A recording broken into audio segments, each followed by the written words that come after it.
Muito obrigada. Mas antes disso, podem colocar no chat qual é a vossa expectativa no dia de hoje. Ou se tiver um corajoso, pode ligar o micro e dizer qual será a expectativa de hoje.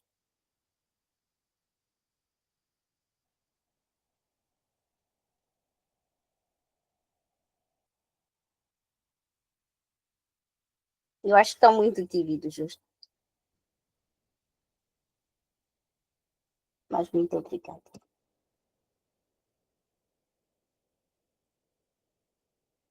Antes de começarmos com a nossa programação de hoje, gostaria de tirar alguns minutos para vos apresentar um pouco melhor de quem somos, o que defendemos e por que razão este evento existe. A DSAI Formosa nasceu com um propósito muito claro. Nós queremos construir uma comunidade inclusiva e descentralizada, que tem um foco na formação em ciência de dados e tecnologia. Nós acreditamos que estas áreas têm um poder de transformar vidas e queremos que essa transformação chegue a todos os cantos de Moçambique. Esse é o nosso desejo. Não queremos só que chegue em centros urbanos. E nosso objetivo principal é aumentar a empregabilidade dos jovens moçambicanos. Nós queremos oferecer alternativas educacionais sólidas que vão afastar de muitos caminhos prejudiciais, como o uso de drogas e outras práticas ilícitas. Então, nós acreditamos que a educação é a base do desenvolvimento e por isso que nós fazemos e comprometemos com essas ferramentas reais aos jovens, que nós queremos construir um futuro melhor. E também quero agradecer os nossos parceiros estrangeiros, nossos parceiros estratégicos, que tornam essa jornada possível. Temos a Zinde, o nosso muito obrigado por impulsionar a ciência de dados em África através de competições e oportunidades. Temos o nosso Python por investir na formação de talentos em Python e Data Science no nosso contexto.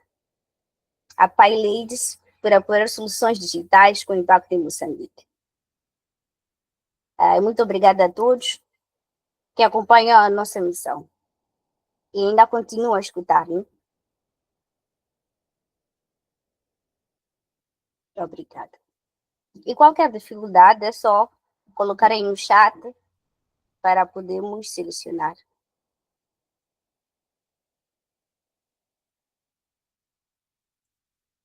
Antes de darmos início ao nosso tema principal, quero partilhar algumas orientações para a experiência mais fluida. Primeiro, peço que mantenham os microfones desligados durante a apresentação. Utilizem o chat para colocar questões relevantes. E teremos um momento dedicado às questões. Isso será no final. E as câmeras podem manter-se desligadas, exceto se forem convidados a intervir. Espero que todos tenham entendido. Entendido?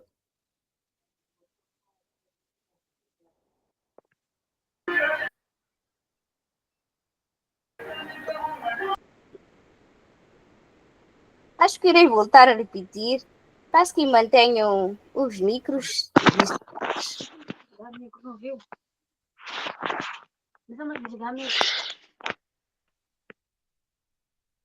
Igor, muito obrigada. Obrigado por desligar o micro.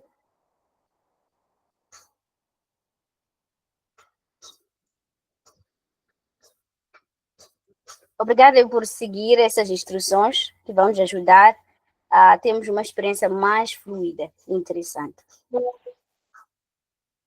E hoje temos o privilégio de receber o Simão Rafiki, que é um profissional moçambicano com uma sólida atuação em Data Science,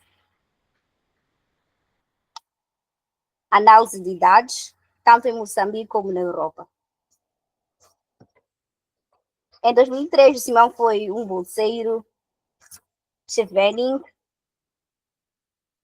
que foi distinguido com o prêmio de melhor dissertação pelo seu trabalho como Machine Learning e Big Data. Então, o tema de hoje vai reforçar a importância de fundamentos práticos para quem deseja destacar-se na área. Então, quem estiver interessado, por favor, peça a sua reação.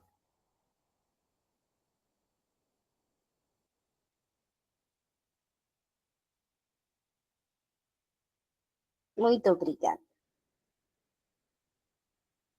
Obrigado pela colaboração de todos.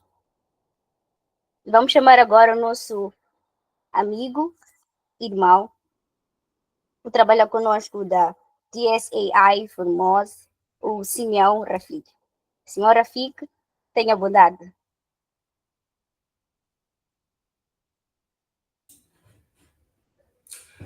Ora viva, boa noite a todos. Acho que depois de tudo que ela disse, já não cabe muito a dizer em termos de autodescrição. Enfim, o que eu posso dizer é que a primeira coisa que me vem à mente é que os meus primeiros passos em Data Science realmente aconteceram em Moçambique. Quando eu terminei a faculdade, comecei a participar do Google Developer Student Clubs e tivemos ali uma sessão de Data Science, foi bastante interessante, mas o mais marcante para mim é que naquele evento eu conheci alguém que teve uma influência muito forte em mim e desde lá, que foi acho que 2022, até hoje nunca paramos de interagir e tudo mais. Então, as comunidades de facto têm um poder muito forte e hoje estamos a testemunhar uma evolução. Antes era uma comunidade assim um pouco genérica, melhor concentrada em assuntos da Google, a falar disso, e hoje já temos uma comunidade disso, o que mostra que estamos a dar passos, né, para acompanhar o desenvolvimento da tecnologia. E, em termos de justificação do tema, né, a ciência de dados começou a surgir, não posso dizer bem quando começou a surgir, mas em dada altura, empresas começaram a notar que, por causa da internet e IoT, está a surgir uma enorme onda de dados, muitos dados estavam a ser gerados, e isso trouxe a oportunidade de poder usar esses dados para tomar decisões estratégicas, não só de negócios, como também organizações que gerem projetos podem basear-se em dados para otimizar o processo de tomada de decisão e deixar de confiar menos em opiniões.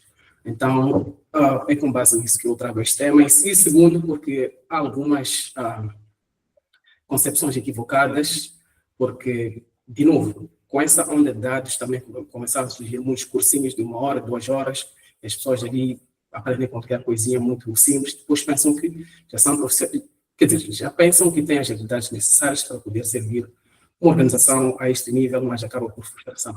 Então, é isso que me motiva a trazer este tópico e, let's get it. Peço que alguém me confirme se consegue ver a minha tela. Vou partilhar daqui a pouco.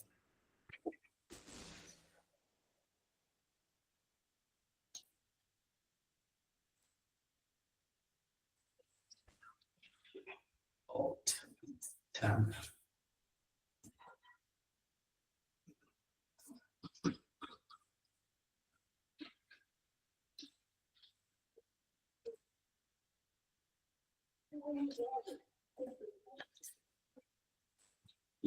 Acho que podem confirmar se veem ou não.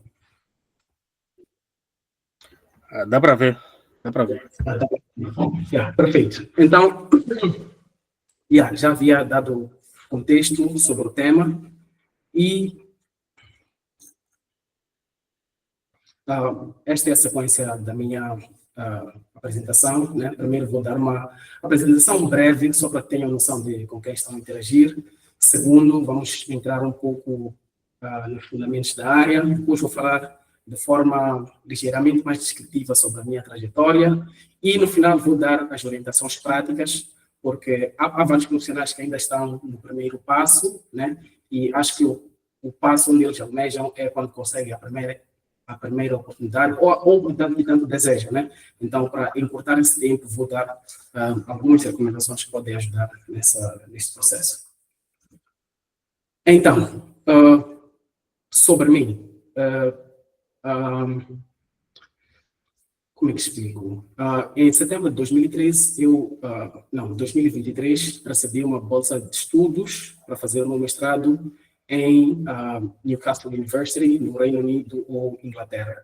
E, como é um país orientado à tecnologia, o primeiro requisito é que todos que fazíamos parte daquele curso, o curso não era sobre Data Science nem tecnologia de informação, mas por ser um país onde conectividade importa, o primeiro requisito era que todos soubéssemos programar e que fizéssemos estatística usando linguagens de programação, não só usar com softwares que têm uma Graphical User Interface, como Stata, etc. E foi um desafio, mas também não foi tão grande, porque eu fui para lá enquanto já sabia programar, mas foi muito interessante, porque aquilo que estudamos foram coisas muito fundamentais e um pouco pesadas, né? Foi um pouco mais do que análise de dados, e vi também aí, tinha oportunidade de aprofundar os meus conhecimentos. Então, escrevi um e-mail a um docente e eu disse, olha, eu tenho interesse pelos teus projetos e gostaria realmente de trabalhar contigo, e eu venho de Moçambique, sei um pouco de programar, até cheguei a falar que sei programar em C++, mas não sabia, eu sabia mais Python, tinha mais proficiência em Python, mas, precisava convencer. E, de facto, consegui trabalhar com ele, e o projeto correu tudo bem. Trabalhamos com genomics, data pipelines, machine learning, e depois daí assumi um papel dentro da universidade em projetos de pesquisa, mas chegou uma fase que eu notei que estava a programar muito em R, né, que é uma linguagem de programação estatística para meios acadêmicos. Eu vi que não tinha as habilidades necessárias para trabalhar em ambiente corporativo, né, em business. Então, foi que decidi fazer a certificação em Data Science da IBM, que me deu proficiência em Python, SQL, não proficiência, mas me deu o necessário para iniciar uma carreira, Python, SQL, databases e alguns algoritmos de machine learning. E hoje, no maio de 2025, eu trabalho com uma organização em Moçambique, atualmente, e ao mesmo tempo trabalho para a Wage Indicator Foundation, que é uma organização baseada na Holanda, e consigo gerir as duas responsabilidades ou compromissos. Então, aqui já não são coisas teóricas, são coisas mesmo práticas com base naquilo que eu vejo no ambiente corporativo, né? Em organizações assim, com uma estrutura um pouco sólida, costumam existir os engenheiros de dados ou back-end engineers, e esses são responsáveis por fazer limpeza e transformação de dados que são gerados através de dispositivos de IoT e várias outras formas, né? Por exemplo, quando nós fazemos uma transação no M-Pesa, há alguns dados que são colhidos ali para ter informação sobre o comportamento do cliente, né? Então, são eles que conseguem comprimir toda essa informação, porque realmente são muitos dados, eles têm boas ferramentas para isso, e depois passam para a segunda fase, onde entregam esses profissionais do meio. Aí mencionei vários, por quê? Porque não podemos assumir que todas as organizações têm especificamente esses. Nem todas têm, dependendo das necessidades do negócio. Mas, de certeza que, pelo menos, um ou mais costumam ter. Então, estes são os responsáveis por fazer as análises ou construir os modelos para gerar insight. E esses insights passam já para aqueles que tomam decisão. Digamos que esse é um modelo de negócio um pouco recente e, felizmente, com base no que estou a ver em Moçambique, esse modelo realmente já está a ser implementado. Hoje em dia já temos líderes de organizações que realmente reconhecem que precisamos de usar dados para a tomada de decisões. Nos coloca, nós daqui do meio, em posição privilegiada, né? Porque às vezes estamos em posições estratégicas, mas também nos coloca sob a responsabilidade de realmente gerar valor através destes dados. Então, como eu disse, engenheiros de back-end ou data engineers, ou talvez outras categorias profissionais, costumam comprimir grandes volumes de dados, talvez petabytes, em informação um pouco mais comprimida, e aí é que fornecem para a equipe que vai fazer, extrair os insights, né? E normalmente costumamos receber assim, mesmo no Kaggle, os datasets também costumam ser assim, minimamente processados. E é nosso papel, a partir de algo assim, gerar insights ou responder a perguntas de negócio. Temos aqui dados sobre vendas, tipo de dispositivo, etc, etc. E a minha proposta para esta apresentação é que, às vezes, existe uma mentalidade fixa, né, que eu observo em profissionais em Moçambique, que parece que assumem que o algoritmo X, como, digamos, random forest, serve para a detecção de fato. O algoritmo Gradient Boosting Decision Trees serve para isto. Mas, na verdade, não é assim. A verdade é que estes modelos foram construídos para trabalhar com diferentes tipos de dados, ou seja, cada um deles tem uma natureza ideal dos dados e tem uma lógica por detrás. E essa lógica funciona bem quando tem aquele tipo de dados e vai gerar um tipo de resultado. Então, não existe associação entre uma pergunta de negócio e um algoritmo específico. O que nós temos que fazer é olhar para a natureza dos dados e ver qual é a técnica em estatística, matemática ou machine learning que vai nos ajudar a responder aquelas questões. E, claro, né, o primeiro passo é descrever os dados. Aqui temos Sales ID, que é o identifier da venda, que coloca em sequência. Portanto, esta é uma variável. É uma característica que pode assumir vários valores. E depois temos a variável independente. Normalmente, a variável independente em uma análise estatística ou em machine learning é uma variável que não sofre influência, mas podemos assumir que possa ter influência sobre outras variáveis. E temos a variável, a variável dependente, que é essa variável que normalmente sofre influência. Eu acho que os nomes também já são autoexplicativos, né? E o exemplo que eu trago aqui é de horas de estudo e notas no exame. Então, nesta análise, as horas de estudo, claro que não sofrem nenhuma influência, mas sabemos que a nota do exame, em muitos casos, vai depender do quão tu dedicas o tempo para aquilo, ou a nota do exame. Então, é assim que se percebe a dependência entre variáveis, e as variáveis podem ser diferentes, né? Nesta nossa tabela, temos variáveis de natureza diferente, temos as variáveis categóricas, aqui temos mobile app, desktop, e mobile web, né? Então, é uma variável categórica, ou seja, são agrupamentos. Temos variáveis discretas. Variáveis discretas são variáveis, digamos que são números inteiros e contáveis, né? Por exemplo, quando trabalhamos com população. Quando trabalhamos com população, normalmente não usamos números decimais.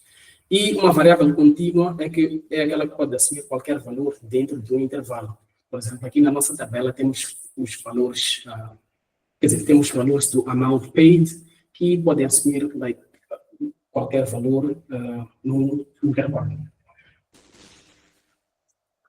Então, com base nisso, existe a primeira categoria de análises estatísticas que lida com esses dados um pouco mais simples, mas que cada uma leva, ou seja, recebe um tipo característico de input variables, ou variáveis de entrada, né?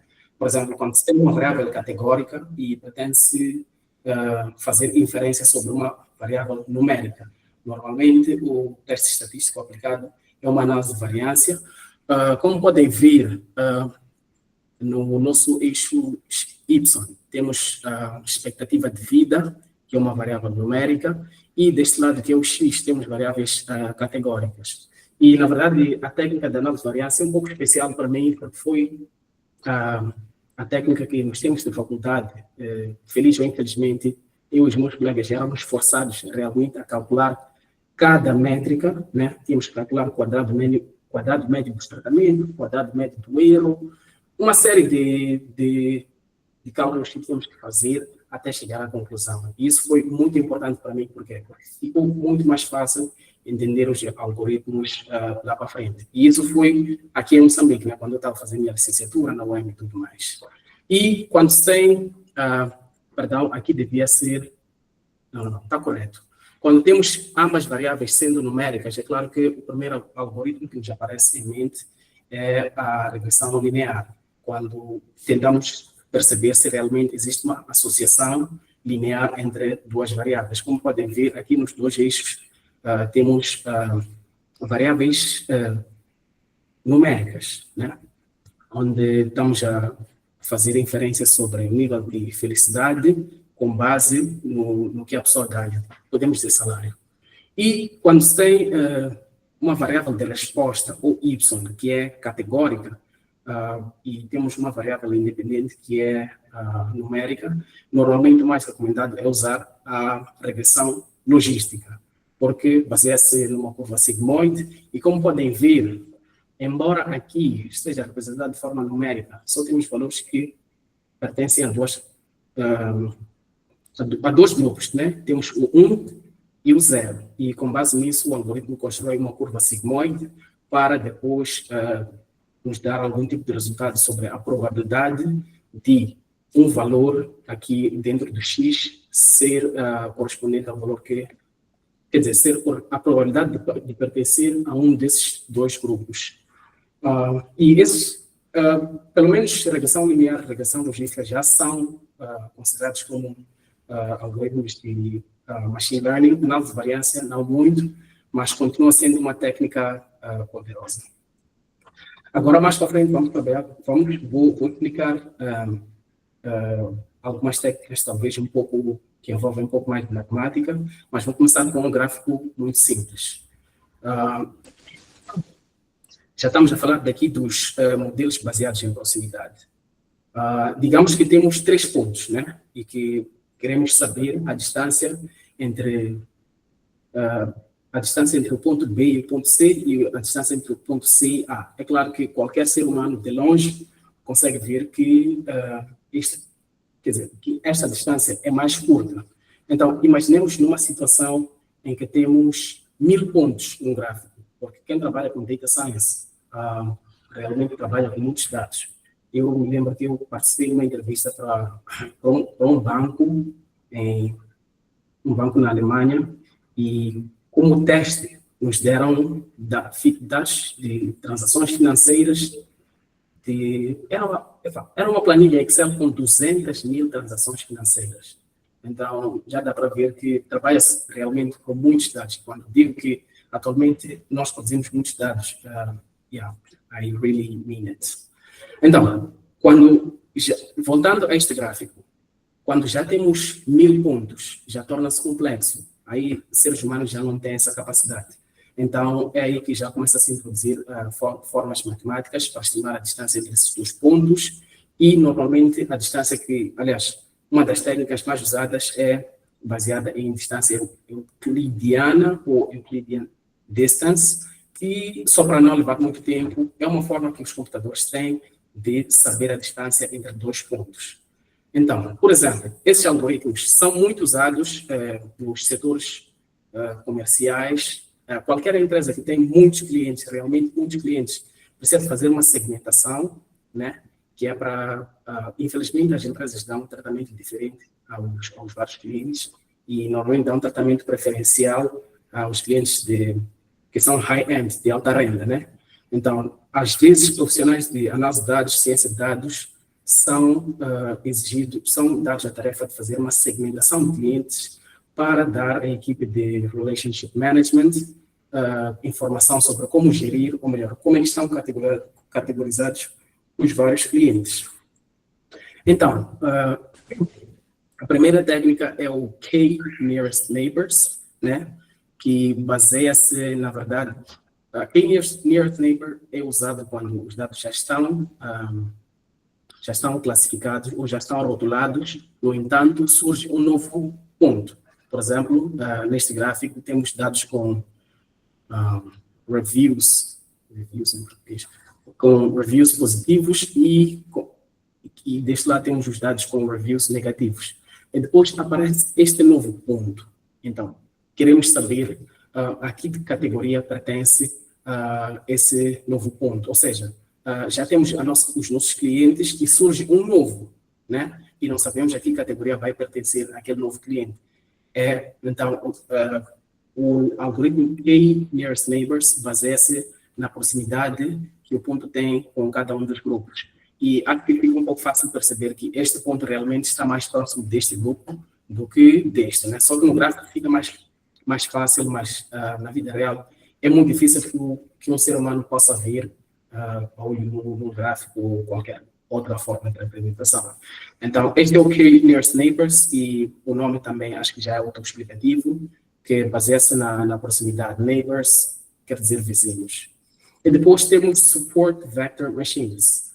Support Vector Machines baseia-se num hiperplano para separar duas classes, ou seja, desenha uma linha ou um plano, ou talvez, dependendo da dimensão, pode ser linha, plano ou outra coisa, para criar uma separação entre os grupos, né? E aí ficamos a saber que este grupo pertence a esta classe, este grupo pertence a uma outra classe. Agora, temos o K-means clustering.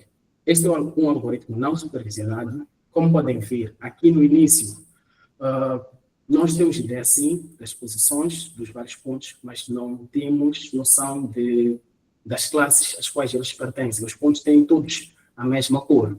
Então, este algoritmo também baseia-se em distância de pontos e, no início, começa por criar dois pontos, que são dois centroides, e, à medida que o algoritmo vai executando, tenta sempre aproximar-se do centro deste grupo, né? Que este depois vai ser criado como um cluster, e aqui também passa a pertencer a este novo grupo, ou melhor, o algoritmo, de forma iterativa, vai encontrando o centroide, e quando encontra o centroide, nós já sabemos que, sendo este o centroide, estes aqui pertencem à mesma categoria, e estes também pertencem a uma mesma categoria. Então, os últimos algoritmos que vou explorar hoje são os algoritmos baseados em trees, que são muito famosos porque sempre que eu vejo, porque eu acompanho muito o trabalho de muitos profissionais de dados em Moçambique, né? Há vários profissionais que podem pensar que eu não os conheço, mas realmente eu os conheço, e muitos deles também, quando fazem as demonstrações deles, os projetos, usam sempre este que é o XGBoost, né? Que é Extreme Gradient Boosting, que pertence à categoria Gradient Boosting Decision Trees. Então, esses algoritmos são muito famosos pela rapidez e também pela aplicação no setor corporativo, né? E baseiam-se em uma árvore de decisão para pegar um conjunto de dados e, de forma contínua ou iterativa, separar os dados em categorias, né? Até que encontre as categorias mais puras possíveis, onde se tem data points ou observações que são homogêneas. E, claro, o primeiro desta família é o Decision Trees, só que Decision Trees são muito simples, é um algoritmo bastante simples e é muito sensível a overfitting, né? É por isso, melhor não explicar muito, né? Então, como sofre muito de overfitting, é claro que aprende muito bem os padrões sobre os dados que foram utilizados para o treino, mas já não tem a capacidade de generalizar. Em machine learning, generalizar é a capacidade que o algoritmo tem de fazer inferências sobre dados que não foram treinados. Como, por exemplo, digamos que treinamos um algoritmo para identificar se uma pessoa está a sorrir ou não. Para aqueles dados de treino, o algoritmo consegue identificar de forma perfeita, mas quando vamos mostrar caras que não utilizamos para o treino, o algoritmo já começa a falhar. Por quê? Porque já não consegue generalizar. Isso chama-se overfitting. Então, uma melhoria surgiu e surgiram as Random Forests. Eu acho que Random Forest já dá para ver que pertence mesmo à família dos Decision Trees, porque tree é uma árvore e forest é uma floresta. Então, uma floresta, normalmente, é um conjunto de árvores, né? E Random Forest combina vários Decision Trees e, através de vários Decision Trees, a decisão final é baseada na média de cada uma daquelas árvores. E reduz overfitting e melhora a generalização. Mas também não são as mais perfeitas. É aí que também surgiram, na verdade, nesta sequência, né, de três, houveram vários outros algoritmos nesse sketch aqui, como o bagging e outros. Mas o mais prominente hoje em dia é o Gradient Boosted Decision Trees, né? Só que essa categoria, na verdade, é pouco conhecida porque este algoritmo em específico é o mais conhecido, que faz com que toda a família também costuma buscar. E o que faz esse algoritmo? Costuma implementar as Decision Trees em sequência. Enquanto que o Random Forest implementa todas ao mesmo tempo, depois tem a média, Gradient Boosted Decision Trees implementa uma, depois faz uma avaliação do resultado daquela e com base naquele resultado consegue ver como é que consegue melhorar para melhorar o desempenho na próxima decision trees. Então, a cada árvore, o resultado melhora e, digamos que eu posso dizer que é um algoritmo muito sofisticado, porque é um algoritmo que consegue se autoavaliar. Por exemplo, eu falei de regressão linear. A regressão linear só pega os dados, treina, e depois o analista faz uma avaliação do modelo, que normalmente é baseada em quadrado médio do erro, né? Então, é o analista que programa ali Model Evaluation e obtém as métricas do resultado. Gradient Boosted Decision Trees implementa uma árvore, depois faz a avaliação, né? Se for um caso de regressão, vai usar o median squared error, ou quadrado médio do erro, ou talvez uma outra técnica. E com base nessa avaliação, melhora a próxima árvore. E é assim que, em exercícios de classificação, Gradient Boosted Decision Trees apresentam um desempenho relativamente melhor quando temos dados complexos. E, acho que este é o final, né, da parte técnica, que são alguns dos algoritmos. E agora vou falar da minha trajetória profissional. Começou, como eu expliquei, na Inglaterra, né? E todos nós temos que aprender a programar e temos que fazer estatística ou análise de dados ou machine learning, ou a linguagem de programação que é orientada à estatística. E lá estudamos várias técnicas de regressão linear, regressão logística, K-means clustering e Principal Component Analysis, que é uma técnica para redução de dimensionalidade. E foi aí que deu a minha admissão, né, em Data Science. Eu, quando estudei tudo aquilo, eu vi que realmente tenho a chance de trabalhar em IT, tenho a chance de trabalhar com Data Science, porque eu gostava muito de matemática, né, desde miúdo, então foi esta a minha oportunidade. Mas isso não significa que aqueles que tiveram mau desempenho em matemática estejam impossibilitados de ter uma carreira neste setor. Então, para a minha dissertação, fiquei um pouco chocado, né, porque eu estava habituado a trabalhar com dados assim, uma planilha que vem ali o título da tabela, depois vem ali os números, depois para fazer uma previsão, uma análise, etc. Mas o dataset que eu usei para a minha dissertação tinha 20 gigas de dados e eram letras os meus dados, ou seja, eram sequências de DNA, uma sequência tinha quase 200 caracteres e trabalhei com quase 70 mil sequências de DNA. Era muita coisa. Mas já havia um algoritmo desenvolvido pela Stanford University que chamava-se Divisive Amplicon Sequence Denoising Algorithm. Então, usei esse algoritmo para classificar aquelas sequências de DNA e agrupar com base em similaridade. O algoritmo é tão sofisticado que consegue pegar em várias diferentes sequências de DNA e classificar aqueles que representam os mesmos organismos ou mesmas espécies. E eu trabalhei com esse algoritmo, tive que ler muito a documentação, né? Nas comunidades de tecnologia, os que são senior devs, porque eu sempre estive em comunidades de tecnologia, e eles sempre falam as mesmas coisas. Aprenda as bases, aprenda os fundamentos, lê a documentação. E foi nessa fase que realmente eu tive que ler a documentação, li muita documentação, fui no GitHub daquele algoritmo, li, e até hoje ainda recebo notificações sobre a atividade naquele repositório.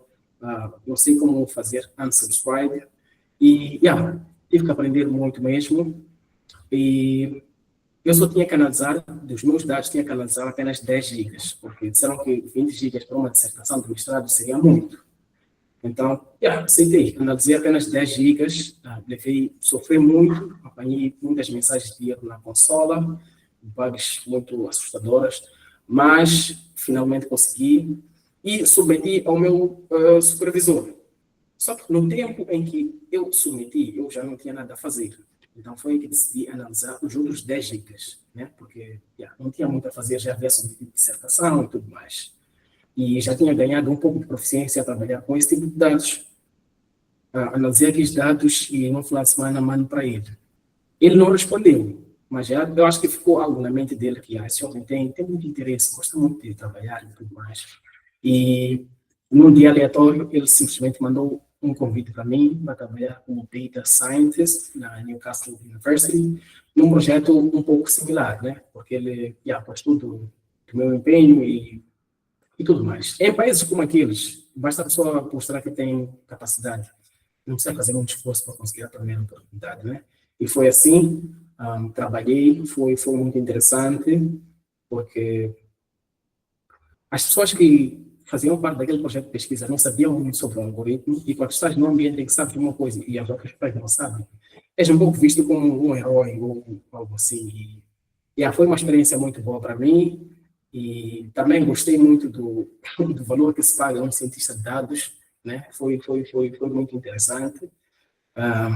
Eu não vou dizer o valor, mas eram... Espera. Acho que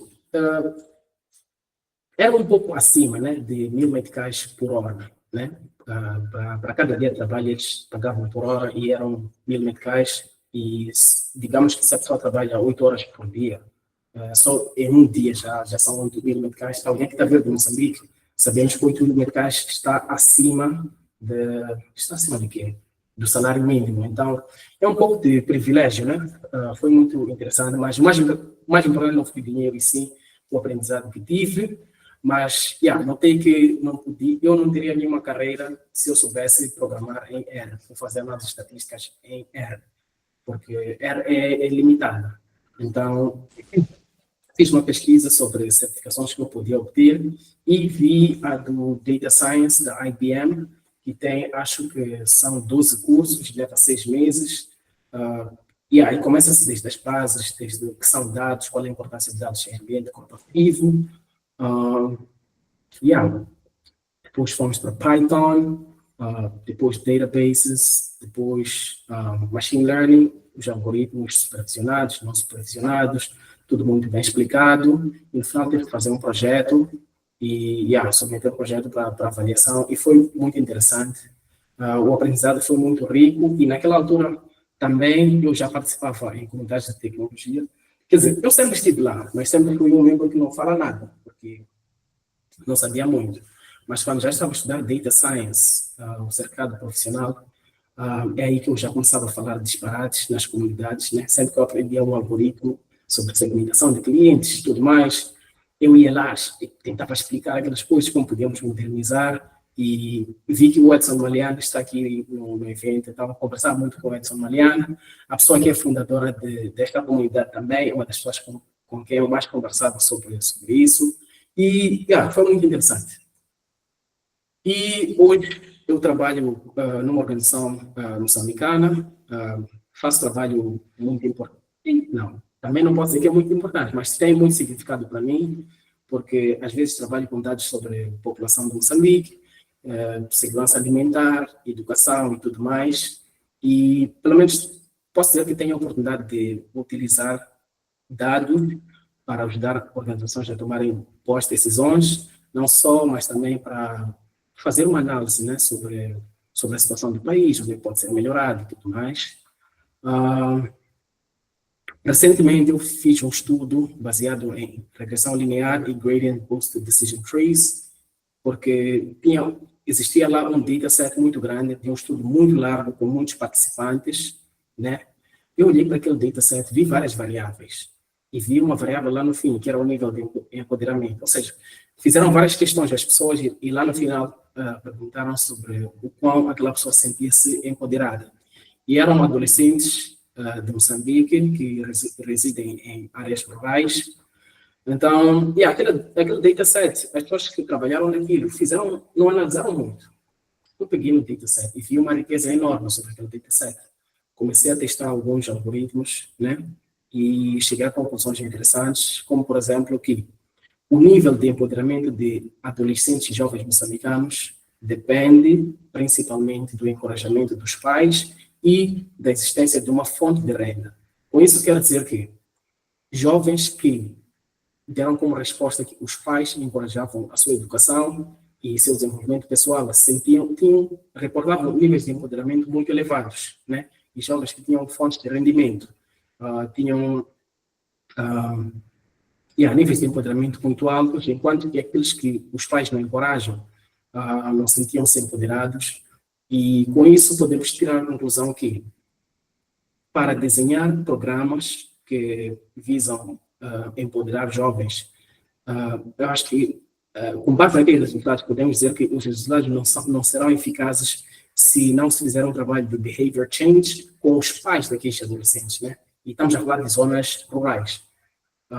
Então, é mais um exemplo para mostrar que realmente pode-se usar machine learning para dados de Moçambique, porque ainda vejo, como eu disse, conheço vários profissionais que ainda usam dados estrangeiros de, sei lá, países que nós nem sabemos, e às vezes chegamos a nos questionar qual é a utilidade daquela análise, porque, não nos pinta nem para frente nem para trás.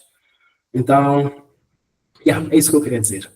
E atualmente trabalho também de forma remota para a Wage Indicator Foundation. Aqui já não uso algoritmos pre-built. Eu pessoalmente costumo criar alguns algoritmos. Às vezes faço um trabalho de conversão, que os meus colegas fazem algoritmos em outras linguagens de programação que não permitem a integração desses algoritmos em sistemas modernos, e eu utilizo Python, porque Python tem boa integração em sistemas back-end, através de linguagens, aliás, frameworks como FastAPI e tudo mais. Então, faço um trabalho de mão na massa, é muito interessante, e também costumo criar e manter algumas bases de dados que são importantes. E é isso. Então, existe uma linha de tempo entre o primeiro dia de aprendizado até o dia em que a pessoa chega à primeira oportunidade profissional. E eu não sei se ainda estão a acompanhar. Peço que alguém diga qualquer coisa, só para garantir que realmente ainda estou no encontro virtual. Estamos a acompanhar, sim. Estamos, sim. Muito obrigado. Estamos a acompanhar. Obrigado. Então, existe uma linha do tempo que começa no dia em que a pessoa interage pela primeira vez com Data Science até o dia em que a pessoa chega à primeira oportunidade profissional. Para algumas pessoas, isso nunca acontece. Ou seja, o momento em que chega a uma primeira oportunidade profissional, infelizmente, nunca acontece. Para algumas pessoas acontece tarde, e para algumas pessoas acontece mais cedo. Ou seja, aprendes muito rápido, fazes coisas muito interessantes e já chegas às tuas oportunidades. E com base nisso, né, para ajudar as pessoas a encontrar essas oportunidades num tempo mais curto do que o normal, eu trago aqui algumas recomendações que são baseadas na experiência profissional e de alguns colegas meus, porque eu tenho colegas muito interessantes nos dois trabalhos que faço para os dois países. A primeira é que Kaggle é útil sim, mas também não é o fim da jornada, né? Eu me lembro de ter participado do evento da Data Driven Community, onde esteve lá o Hermes Alzal, e ele realmente disse que organizações moçambicanas gostam quando tem um projeto que é baseado em dados de Moçambique, né? Então, isso já reforça a minha ideia, mas o que eu queria dizer é que no Kaggle existem datasets sim, né? Mas ali mesmo no dataset, se fosse clicar ali numa aba que diz Code, vai te mostrar o código das pessoas que já trabalharam com aquele dataset e já chegaram a conclusões. O que quer dizer que, para alguns, para uma quantidade significativa de datasets, já se fez análise. Então, se uma pessoa me aparece numa entrevista ou mostra um projeto que é baseado no Kaggle, eu posso ir lá ver. E se for um dataset muito famoso, vai ter muito código, vai ter muita gente que tentou fazer análise sobre aquilo, e fica difícil comprovar a originalidade do trabalho que aquela pessoa fez, né? Então, é isso. Fica difícil comprovar a originalidade, porque muitos datasets já estão associados a código. E, segundo, é preciso ter um pouco de cuidado com cursos milagrosos. Eu acho que quando alguém decide aprender uma habilidade, especialmente em Moçambique, é porque quer trazer algum tipo de melhoria na sua vida, quer trazer alguma mudança. E essas pessoas normalmente ficam vulneráveis, né? De ser um pouco debrigadas. E há instituições de ensino que dizem, tem este curso de Data Science, vais aprender Data Science em 3 meses, vais conseguir a tua primeira oportunidade, e ainda trazem dados estatísticos, dizem, nos Estados Unidos, no mínimo, um Data Science recebe $100 mil por ano, que acho que aqui são 6 milhões, né? Então, pessoas que realmente querem trazer alguma mudança na sua vida. São um pouco vulneráveis disso e às vezes caem nesses truques de fazer cursinhos e no final, quando se pega naquelas pessoas e se coloca em ambiente organizacional, já não conseguem agregar valor à organização, né? Não é culpa da pessoa, mas também recomenda-se sempre seguir fontes de aprendizado que ensinam coisas sólidas, né? Uma pessoa não pode dizer que utiliza K-Years, Neighbors, enquanto, na verdade, nem funciona como é que funciona, nem sabe como é que funciona aquele processo. Falar de K-Means para agrupar clientes, mas não saber como é que o algoritmo consegue encontrar os centroides para depois criar os clusters e classificar tudo aquilo. Então, é preciso perceber essas coisas. E também, no outro dia, eu ouvi, né, uma coisa do marketing a dizer assim, nos últimos dias, nos últimos anos, muitos dados vão sendo gerados e precisa de profissionais que sejam capazes de analisar esses dados e naquele mesmo marketing, quando chega a hora de apresentar o tal produto, a pessoa diz que, e é por isso que eu trago o curso de Power BI. Então, há uma desconexão aí, porque a pessoa fala de um volume enorme de dados que estão a ser gerados hoje em dia. Depois, a proposta de valor é Power BI. Quem conhece Power BI sabe que tem limitações. Aqueles que trabalham com engenharia de dados, por exemplo, sabem que, antes de qualquer coisa, os dados devem passar por uma ferramenta como Apache Airflow, Apache Spark, ou qualquer forma de engenharia de dados para converter o que faz de volume enorme de dados. Só depois de um pré-processamento é que vai já para coisas como Power BI e tudo mais. Então, é preciso de um pouco mais de prudência das pessoas que fazem marketing e as pessoas que realmente buscam esses cursos, porque só vai resultar em frustrações, né? E, claro, diferenciar-se pela qualidade dos projetos. Felizmente, eu acho que é um pouco fácil criar projetos.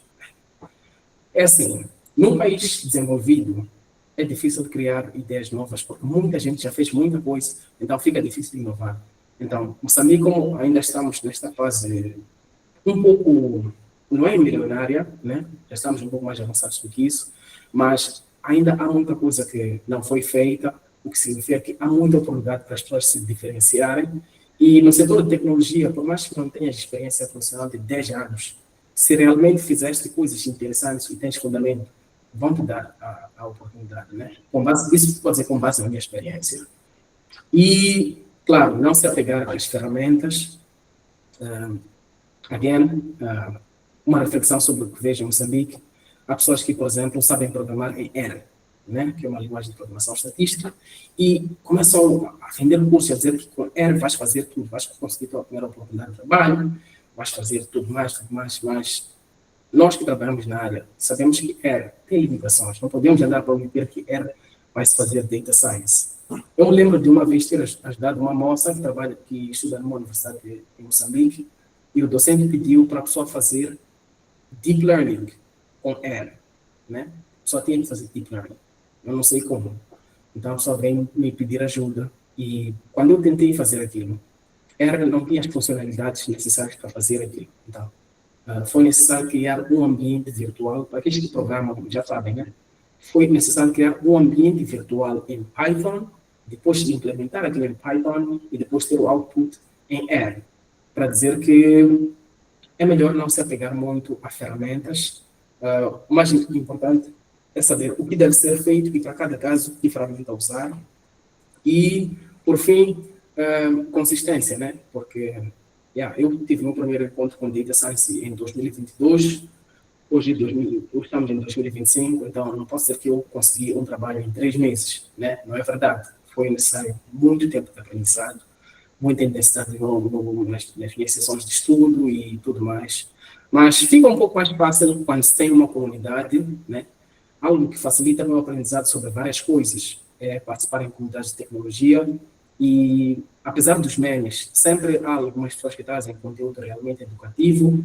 Eu vou colhendo algum daquele conhecimento, depois partilho minhas ideias. Quando estou errado, também me corrigem. E assim vou crescendo, né? Comecei a participar de Most Devs, Google Developer Student Clubs. Depois, comecei a migrar já para front-enders e tudo mais, Anything IT. E hoje já temos a comunidade de Data Science. Então, ser consistente, interagir com pessoas e, eu acho que se eu tivesse que me dar um conselho, são essas coisas que eu diria. E, esta foi a minha apresentação. E a próxima sessão é a sessão de perguntas e respostas. Antes de chegarmos à sessão, eu gostaria de dizer que não existe pergunta ideal, não existe pergunta tola. Qualquer pergunta é válida e let's get it. Muito obrigado.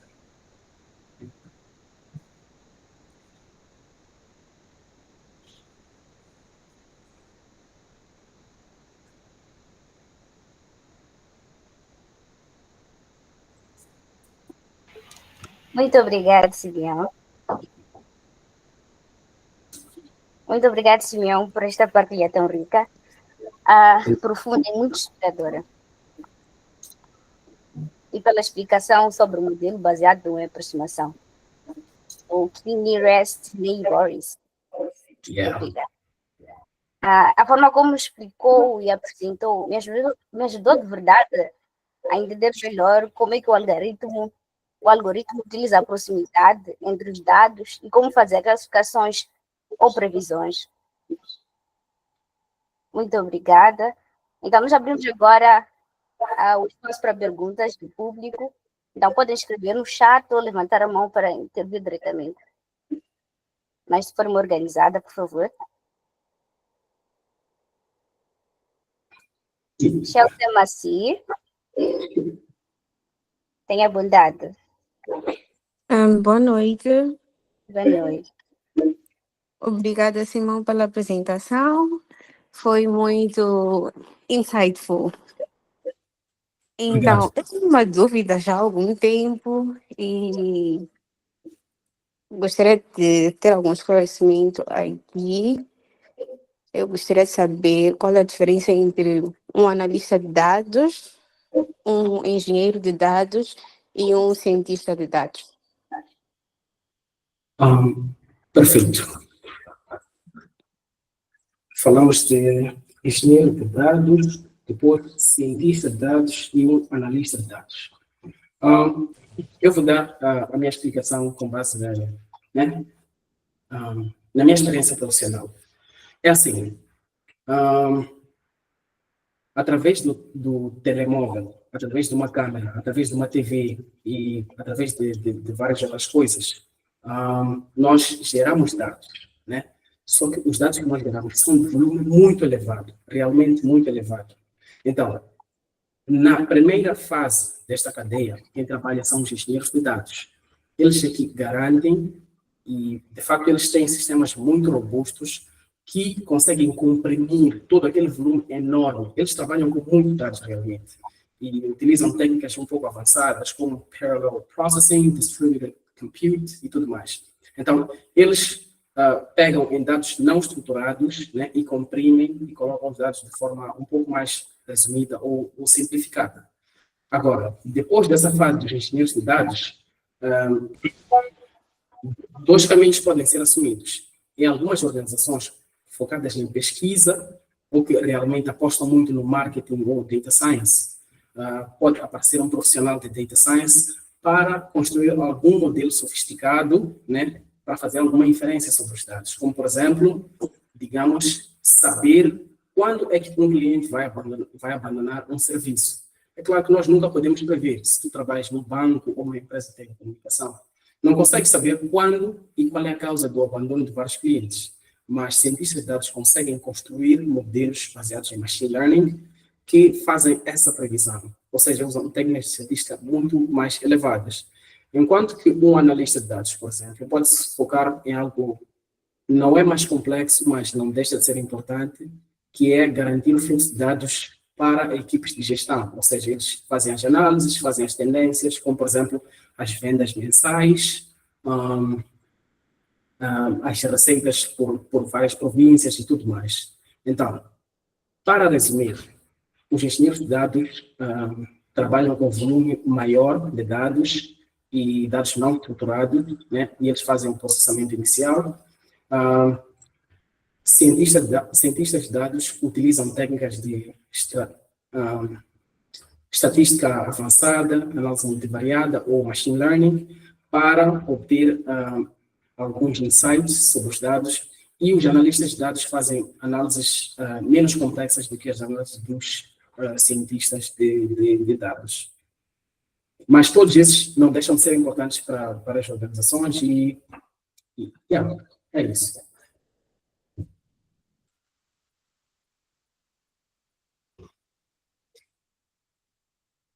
Acho que podemos ir ao próximo. Ou talvez para sustentar o que eu estava a dizer, a Chelsea, posso falar de ferramentas, porque as ferramentas que eles usam nos percebem, quer dizer, nos ajudam a perceber a diferença entre eles. Ferramentas que engenheiros de dados falam, pelo menos em ambientes onde eu trabalho, são ferramentas que trabalham com dados muito elevados e precisam de uma infraestrutura também muito robusta, como Apache Airflow, Apache Spark e outras ferramentas. Essas são ferramentas que fazem transformações pequenas sobre os dados, mas, sim, são transformações pequenas, mas sobre um volume muito grande de dados, né? Analistas de dados podem utilizar mais Excel, SQL, né? SQL para extrair dados sobre a base de dados, Power BI para criar os relatórios, os dashboards para as equipes de gestão, e depois temos os cientistas de dados que trabalham com modelos de machine learning. Para aqueles que eu mostrei lá acima, nós implementamos aquilo através de linguagens de programação, sendo uma das mais comuns Python, e fazemos isso com Jupyter Notebooks ou ferramentas assim. Obrigada, Simão. Chelsea, obrigada por questionar. Não sei se teve uma explicação clara. Sim, compreendi. Muito obrigada pela resposta. Muito obrigada. Temos aqui no chat, temos questões temos o Abel Eduardo Mulhano, que fez a segunda questão. Se fosse para iniciar de zero, como é que iniciaria a sua carreira em ciência de dados? The Engine Roadmap.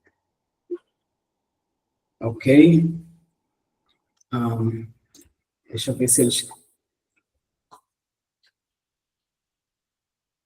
Demos um roadmap. Assim, vou responder em duas fases, porque ele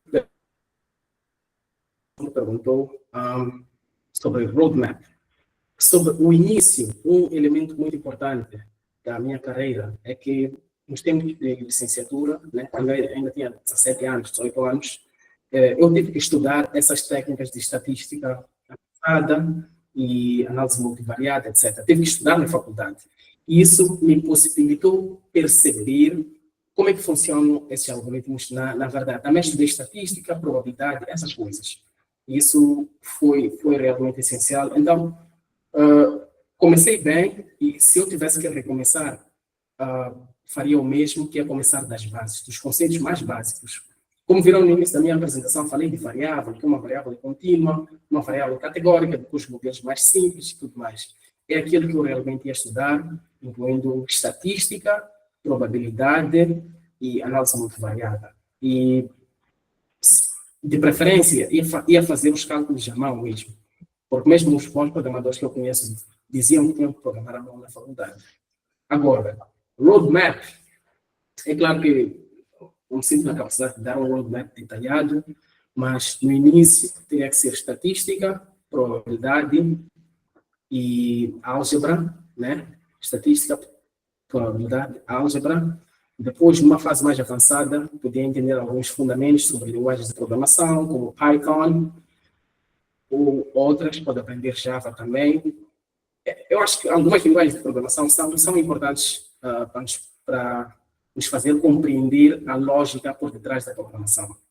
E depois de linguagens de programação, já ia começar com os modelos mais simples de machine learning, né, perceber, e para cada modelo que eu fosse trabalhar, ia tentar otimizar o algoritmo, fazer ajuste de hiperparâmetros e assim sucessivamente, e depois ia trabalhar com algoritmos mais sofisticados.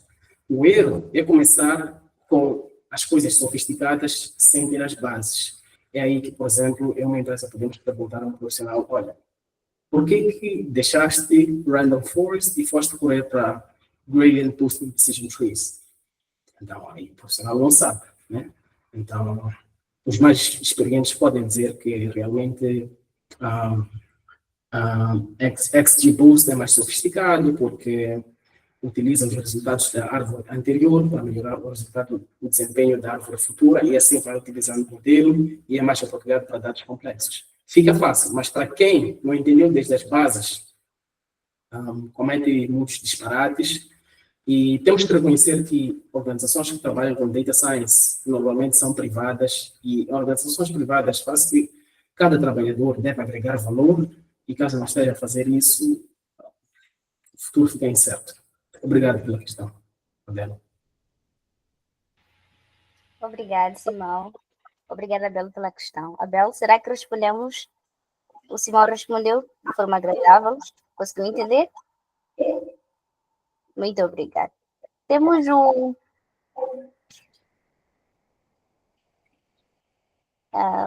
eu acho que já alguém está a falar, mas que havia levantado a mão já há muito. Yeah.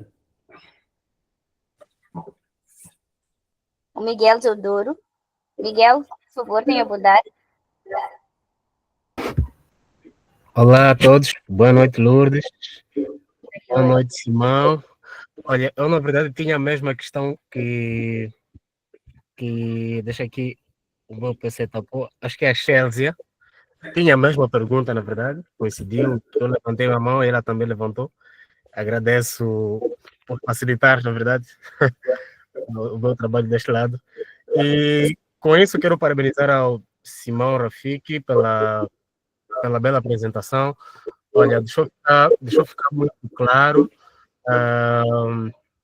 a sua apresentação sobre essa trajetória do mundo de dados, e pude entender também ao longo da sua apresentação, acho que deu para perceber, sustentando a resposta que deu a Chelsea sobre a diferença do engenheiro de dados, o analista de dados e o cientista.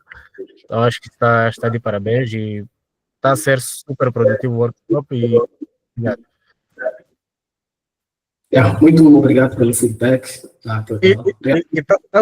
Talvez uma questão que já me surgiu agora, eu queria perceber o seguinte: qual é a recomendação que Rafiki deixaria para alguém que não começou está se apaixonar agora pela vida por esta área de ciência de dados, mas a sua formação inicial, né, não foi como a tua, por exemplo, né, ou outros colegas aqui que já tiveram cursos relacionados à informática, por exemplo, na sua licenciatura. Pode ser fácil esta pessoa engrenar no mundo de ciência de dados, mas alguém que, por exemplo, fez uma licenciatura em Direito, nunca se apaixonou, nunca teve relação com cadeiras relacionadas, por exemplo, com estatística, mas de repente está aqui nesse workshop e por alguma razão ficou cativado e pretende seguir essa área. Qual é a sugestão que Simão deixaria para essa pessoa? Pergunta bastante interessante, desafiadora. Obrigado pelo feedback que deu. Eu também não sou licenciado em engenharia informática ou informática, mas tive uma formação que foi sólida, né? Desde o início estudamos estatística, bioestatística, álgebra, todas essas coisas que foram de base. Para alguém que vem de uma outra área, eu acho que a primeira coisa que tem que fazer é definir qual é o papel que quer assumir, porque há 3 anos atrás, qualquer pessoa podia dizer que, olha, eu quero trabalhar com data science, né? E era uma coisa genérica, mas hoje em dia os papéis já estão a ser muito, assim, já estão a ser muito específicos. E até em Moçambique já temos essa evolução. Temos os engenheiros de dados, né? Temos os cientistas de dados, temos os analistas de dados, os analistas de business intelligence, e em alguns casos temos analytics engineer, que é uma condição intermediária entre analista de dados e engenheiro de dados. Então, o primeiro passo é definir muito bem qual dessas categorias profissionais quer pertencer, e com base nisso adquirir o conhecimento necessário. Por exemplo, para pessoas que não estudaram engenharia informática, né? Ainda assim, podem trabalhar com business intelligence ou mesmo análise de dados. Eu conheço vários profissionais que trabalham com business intelligence que não têm formação em engenharia informática. Por quê? Porque business intelligence concentra-se mais em usar os dados para a tomada de decisão. Então, já não é sobre dados apenas, envolve a componente de utilizar os dados para tomar decisões otimizadas. Então, é isso que eu diria a alguém que quer começar a definir muito bem e entender os fundamentos para cada uma dessas áreas, porque já são diferentes. Engenharia de dados, por exemplo, eu acho que engenharia de dados é o que mais está próximo de engenharia informática, porque eles trabalham com bases de dados muito largas, trabalham com... eles devem também gerir questões de processamento de dados, então devem saber sobre CPU, otimizar o uso de CPU, são coisas realmente complexas, mas existem categorias profissionais que fica mais fácil de penetrar, mesmo sem formação. E a outra coisa que também tem que dizer, né? Mesmo em Moçambique, mesmo no Reino Unido, não existe licenciatura. Não pode ser que não existe licenciatura em Data Science, mas pelo menos eu não vi, quando estava no Reino Unido, vi alguns mestrados, mas isso explica que esta área surgiu, ou melhor, tornou-se proeminente há pouco tempo, né? Então, isso quer dizer que os profissionais que estão a ocupar essas áreas normalmente não vêm especificamente, não vêm estritamente de engenharia informática, podem vir de backgrounds diferentes, e à medida que isso vai se solidificando, talvez vai se exigir mais a formação, mas atualmente, por ser algo novo, temos vários profissionais, mesmo em empresas como Microsoft, não são engenheiros informáticos, quer dizer, existem pessoas sem o background tradicional para fazer isso. Então, eu acho que o Miguel, talvez com mais tempo, se souber a qual categoria profissional quer pertencer, podemos ter uma conversa mais específica, onde talvez possa dar algumas recomendações. Plataformas de ensino também são importantes, porque eu conheço várias plataformas que ensinam bons cursos online, cursos realmente sérios, sólidos, e é isso. Muito obrigada, Simão. Miguel, foi bem respondido. Foi. Muito obrigado, Simão, e gostei a sua abertura sobre a possibilidade de podermos conversar mais logo. Senão aqui vamos só levar o tempo só para nós dois, então acho que podemos usar o outro tempo lá para podermos conversar melhor. Obrigado. Muito obrigada. Obrigado, Miguel. Nós temos um tempo muito limitado, porque temos um workshop, será com o Pinto, e só podemos responder já 2 questões, que será o Jaime Manissa e o João Dionísio, que estão há muito tempo levantando a mão, acho que até podem quebrar os braços. Então vamos ficar agora com o Jaime Manissa. Jaime Manissa, tenha bondade. Boa noite. Foi um prazer ouvir, apesar de ter entrado no tarde, no meeting. Mas eu queria saber como é que, por exemplo, eu estou a fazer licenciatura em informática.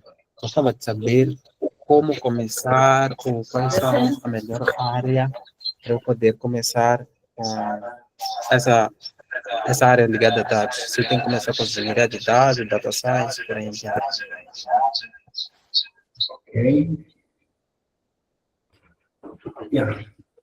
É assim, está a fazer engenharia informática, né?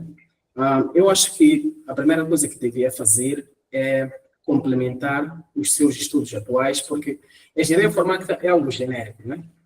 Daí saem engenheiros de back-end, pessoas que trabalham com redes e tudo mais.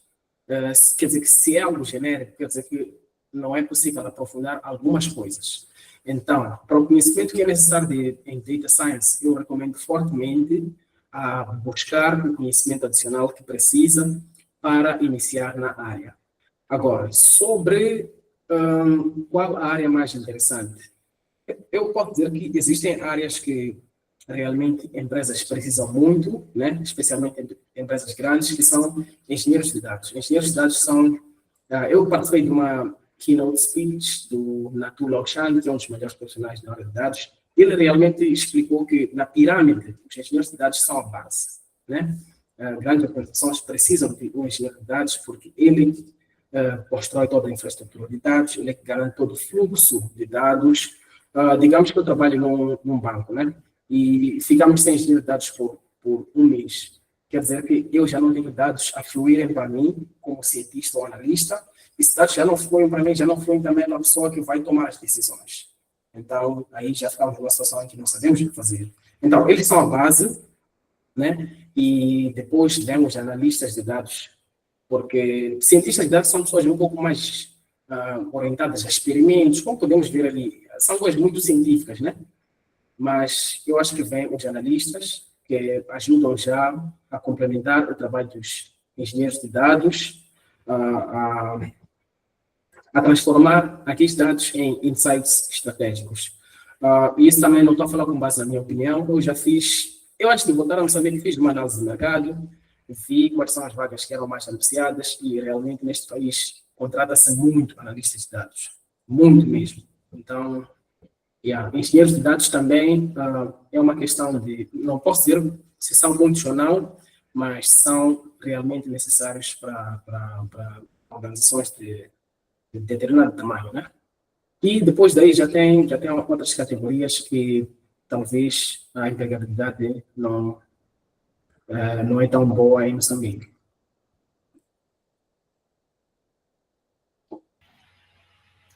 Muito obrigada, Simão. Já Manisa, podemos responder? Sim, conseguiu, chegou ao alcance. Só que, mas eu não sei se podia colocar. Não percebi? Surgiu uma dúvida, eu queria saber se eu podia colocar uma vez só avião da Podemos colocar-se no chat, porque estamos com um tempo Ok. limitado. Então, muito obrigada por estar entusiasmado com as questões. Ok, tá bem, obrigado. Obrigada. Nós tínhamos o João Dionísio, é levantado o braço já desde há muito. Ele está aqui. Boa noite, parabéns, Simão, pela apresentação, foi excelente. Uma boa parte das minhas questões foram respondidas quando se respondia à colocação do Miguel Teodoro. Agora, eu queria saber, como deixou aqui já em aberto, né, querendo entrar em contato consigo para uma conversa, qual seria a plataforma que pode usar? Eu acho que sou mais rápido a responder no WhatsApp por causa de grupos de tecnologia, então eu interajo muito lá. No nosso grupo de Data Science, normalmente eu costumo estar lá, costumo usar diferentes usernames, mas costumo estar lá e participar de algumas questões, aliás, participar de alguns debates, com o Bania também, discutimos muita coisa. Deixar aqui o meu contato. @.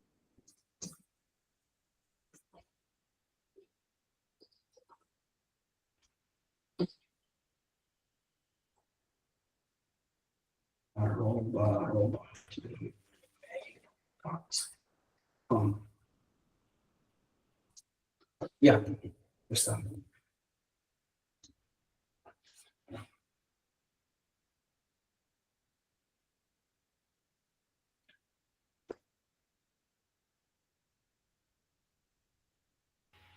Obrigada, Simão. Simão já respondeu conforme. Enquanto isso, gostaria de a responder a questão da como é que fariam para falar com o Simão. Tem um link no chat que vai dar acesso à DSA e podem encontrar a comunidade. Pode falar com o Simão dentro da comunidade, então é mais fácil, é só entrar na comunidade. Temos um link de acesso e vai encontrar o Simão lá. Temos a outra questão, vamos deixar a última. Mas infelizmente já não vejo nenhuma mão levantada. Então vamos dar Ah, o Milton. Milton. Esse é o último que já tem muito tempo. Boa noite, boa noite, boa noite. A minha questão está ligada a sistemas distribuídos, muito mais para eventual consistency, que é na parte da consistência de dados, porque atualmente o Código muito popular na parte de consistência de dados, mas em sistema distribuído. Então, gostaria de saber da parte do Simeão, quais seriam as recomendações para conseguir lidar com isso? Não sei se é possível fazer a questão de uma forma mais aberta, que seria dando detalhes do tipo de informação, o tipo de dados que estou a lidar com eles. Sistemas distribuídos, eu acho que é uma pergunta muito específica para engenheiros de dados, né? Porque são conversas que eu costumo ouvir com engenheiros de dados e normalmente não fala-se muito e nem se seleciona para programas educativos para analistas ou cientistas de dados, mas no nosso grupo chat WhatsApp, eu acredito que existam lá engenheiros de dados que possam esclarecer a questão. Porque, sistemas distribuídos está fora do meu domain area expertise. Ok, cool, thanks. Yeah.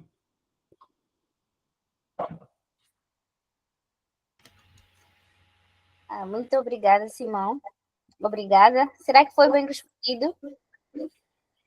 Foi sim. Muito obrigada. Ficamos contentes.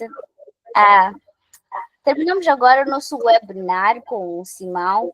Quero também agradecer o Simão. Podia que silenciasse um micro? Há muitos ruídos, é muito difícil interagirmos. Obrigado, Simão, pelas palavras sábias e pela apresentação fantástica. Acredito que muitos daqui puderam beber da tua sabedoria. Mas precisamos dar o nosso adeus ao Simão e vamos ouvir o que o Simão tem a dizer, as últimas palavras dele. Porque vamos entrar em seguida para o nosso workshop, que será com o Pinto. Então, Simão, por favor. Apenas agradecer pelo espaço e pela plataforma, né? Nós, profissionais de tecnologias de informação, interagimos muito com as IDEs, né? Trabalhamos muito com os nossos dados, sempre vamos colhendo informação e às vezes não sabemos com quem partilhar e encontramos coisas úteis também. Então, obrigado por me dar esta plataforma, por partilhar algum do meu conhecimento e do mesmo jeito que eu participei de um evento onde estava lá um engenheiro de dados e virou minha inspiração depois eu comecei a minha carreira. Eu gostaria, ou melhor, desejo que depois desse evento mais carreiras se iniciem e para aquelas que já se iniciaram se solidifiquem e agradecer a presença de todos. Vejo que há profissionais de Moçambique com muita experiência aqui em outras áreas, alguns são mais iniciantes e agradeço pelo tempo de cada um de vós e foi realmente um prazer estar aqui.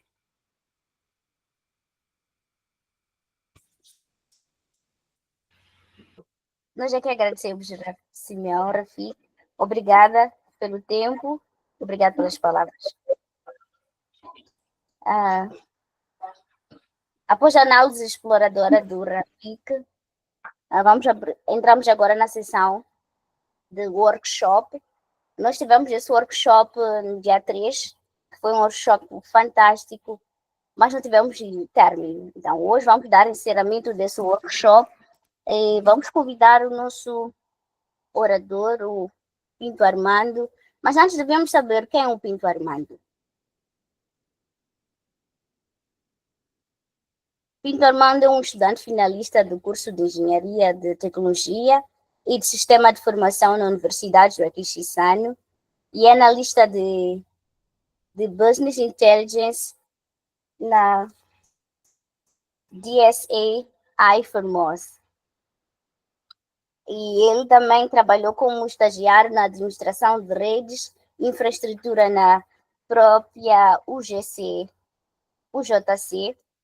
Então, nós temos bases sólidas e acreditamos mesmo que ele vai dar insights poderosos hoje nesse workshop. Pinto, por favor, tenha bondade. Boa noite, muito obrigado, Lourdes. Conseguem me ouvir?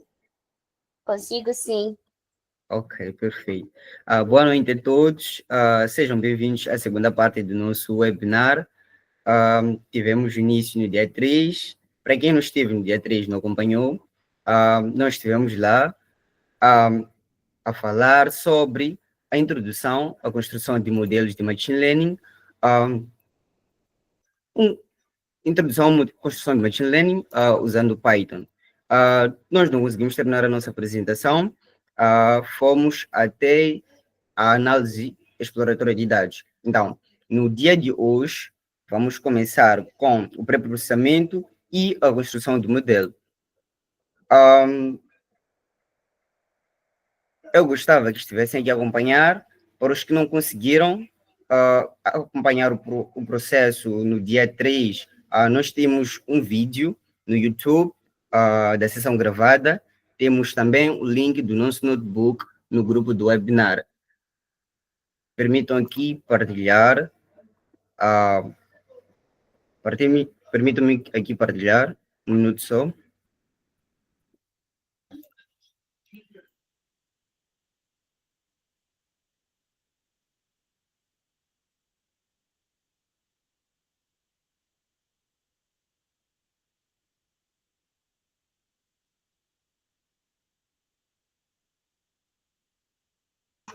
Ok. Na apresentação passada, nós tivemos a ver aqui a análise exploratória do nosso notebook, ou do nosso projeto. É um projeto de clusterização, segmentação de clientes de uma organização, né? Os dados foram obtidos do Kaggle e fizemos aqui uma pequena análise exploratória dos nossos dados, com o intuito de entender os dados, compreender o significado dos dados e o que eles nos dizem. Então, nós fomos até a matriz de correlação. Então, no dia de hoje, nós vamos ver a continuidade desse webinar, que é basicamente o pré-processamento, a construção e a avaliação do nosso modelo. Bom, nós não vimos o tratamento dos valores ausentes. Então, hoje vamos ver como é que vamos tratar os valores ausentes. Nós percebemos no slide anterior que tínhamos uma coluna com uma quantidade um pouco significativa de valores ausentes, que era a variável income, que correspondia, ou essa variável corresponde ao ganho médio familiar do nosso cliente. Então, esta variável é composta por 24 valores nulos dos 2.240 valores totais. Então, aplicamos aqui uma imputação pela média. Então, onde temos valores nulos do income, nós vamos passar a ter uma média desses valores. Então, percebemos também nas nossas escalas, dos nossos dados, compreendem escalas diferentes. Os nossos dados têm ranges diferentes. Alguns dados têm valores que são da escala de dezenas, alguns de centenas, alguns dados de escala de milhares. Então, se nós passarmos estes dados conforme estão, o nosso modelo pode ter uma interpretação um pouco equivocada sobre o nível de significância dos dados, né? Então, há uma necessidade de nós padronizarmos a escala desses dados. Os dados precisam ter uma escala comum ou uma escala equitativa, de modo com que o nosso modelo não seja enviesado, né? Não se deixe levar pelo tamanho de um valor em si, mas sim pelo significado que esse valor tem nos dados. É por isso que nós aqui aplicamos o Standard Scala, aos nossos dados e transformamos esses dados em uma escala comum. Podemos passar também, além do Standard Scala, o Minimax Scala, podemos também aplicar a normalização dos dados, mas desta vez nós aplicamos Standard Scala, que melhor teve o desempenho no nosso modelo.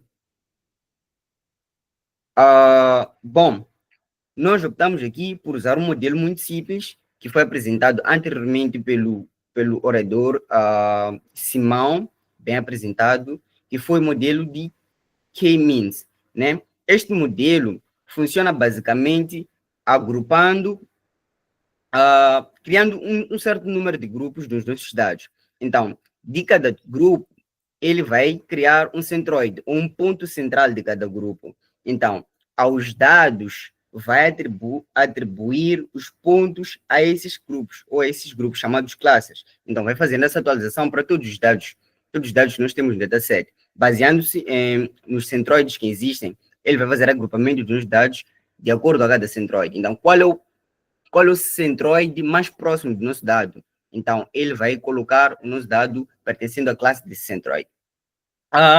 Mas para escolher a quantidade de grupos do K-means, nós temos um método para escolher, não é de repente nós escolhemos isso. Por exemplo, no nosso modelo pediram-nos para segmentarmos clientes, né?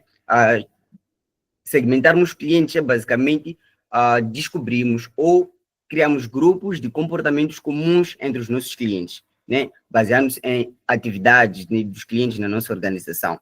Então, nós não sabemos quantos grupos os nossos clientes têm, ou quantos grupos os nossos clientes podem pertencer, quantos grupos têm de clientes na nossa organização. E no nosso modelo, podemos até ter um número determinado. Por exemplo, o nosso grupo de negócio, a nossa divisão de negócios, diz que nós temos 3 tipos de clientes, mas os nossos dados não representarem 3 tipos de clientes, né? Há que se aplicar um método chamado método do cotovelo. Há pessoas que também gostam de usar o método da silhueta. Esses métodos permitem nós acharmos o grupo ideal achar o número ideal de grupos para o nosso modelo de classificação. O que isso significa? Significa achamos a quantidade pela qual os nossos grupos serão divididos. Em quantos grupos nossos dados podem ser divididos? Bom, para isso, nós aplicamos o método do cotovelo. O método do cotovelo vai testar vários grupos, ou várias quantidades de grupos em nossos dados. Vai aplicando clusterização. Ele vai testar qual é a quantidade, né, de grupos, chamado de capa, né, o número de clusters, qual é a quantidade que tem o menor, ou a menor inércia. O que é a inércia? A inércia é a soma das distâncias quadradas dos pontos até os seus respectivos centroides. Lembra anteriormente que eu disse que cada grupo tem um ponto central, que é o centroide? Então, ele vai calcular aos grupos que pertencem a esse centroide qual é a soma mínima, ou qual é a soma mínima dessas distâncias. Então, o valor de capa que tiver a soma mínima, este é o valor ideal. Mas, assim, explicando desta forma, fica um pouco complicado. É por isso que nós plotamos o gráfico do cotovelo. O que é o gráfico do cotovelo? Bom, a imagem já mostra uma linha que vem e estende-se e depois desvia. Olha, o gráfico do cotovelo, ele indica um ponto em que essa nossa linha dobra-se significativamente. Se nós formos observar para o nosso gráfico, onde a linha dobra-se, onde formamos onde temos uma forma de cotovelo, é no ponto 2. Então, quer dizer que o nosso modelo, ao testar as várias quantidades de 1 a 11, ele observou que, tendo 2 grupos, dividindo nossos dados em 2 grupos, nós temos uma soma mínima das distâncias quadradas. Então, temos a menor distância possível, ou melhor agrupamento, se assim podemos dizer. Então, nós, sendo assim, aplicamos ao modelo definitivo uma clusterização de 2 grupos, né? Usando o inicializador do K-means class++ e um random state 42, né? Que a random state 42 significa que nosso modelo, por mais que seja aleatório, sempre terá a mesma semente, mesmo seeder. Bom, então, aplicando o número de classes como 2, nós treinamos nosso modelo. Treinamos nosso modelo tendo em conta os dados lá pré-processados, né? Nós passamos lá anteriormente o standard scala, né? Transformamos os dados à mesma escala. Então, nós treinamos o nosso modelo e informamos a ele que, olha, aqui nós queremos agrupar os nossos dados em 2 clusters e nós vamos passar aqui os dados normalizados, os dados padronizados. Se podem perceber, uma coisa estranha que está a acontecer aqui é que nós não passamos valor de X e valor de Y como costuma se ver em outros tipos de treinamentos. Por quê? Porque o treinamento que nós estamos a realizar aqui é um treinamento não supervisionado, ou seja, nós não temos rótulos, nós não sabemos qual é o X, não sabemos o que esperar dos nossos dados. O que isso quer dizer? Geralmente, quando nós treinamos modelo, nós queremos que o modelo nos retorne algum valor, como, por exemplo, aqui grupo pertence, por exemplo, a um certo cliente. Ou seja, esse cliente, queremos classificar se esse cliente é dos fiéis ou um cliente que facilmente pode ir embora. Então, nós vamos passar lá como valor de X alguns dados e vamos ter o valor de Y, o grupo que ele pertence. Aqui nós não temos, porque estamos a tratar um aprendizado não supervisionado. O algoritmo em si é que vai nos ditar os grupos dos nossos clientes. O algoritmo em si é que vai classificar por nós todos os clientes, sem necessariamente nós passamos rótulos. A única coisa que nós passamos aqui são os dados e a quantidade de grupos. Nós treinamos este modelo e tudo bem. Mas ok, e a seguir? Já treinamos o modelo. Como nós não temos valores de X, valor de Y, nós não temos como avaliar esse modelo usando formas tradicionais de avaliação, como a precisão, como a curva ROC, como os recall ou a acurácia. Nós, ao treinarmos o modelo de clusterização, temos novas formas de visualizar e analisar esse modelo. Uma das formas, através do próprio método da silhueta, nós observamos o índice de silhueta, ou também uma análise visual.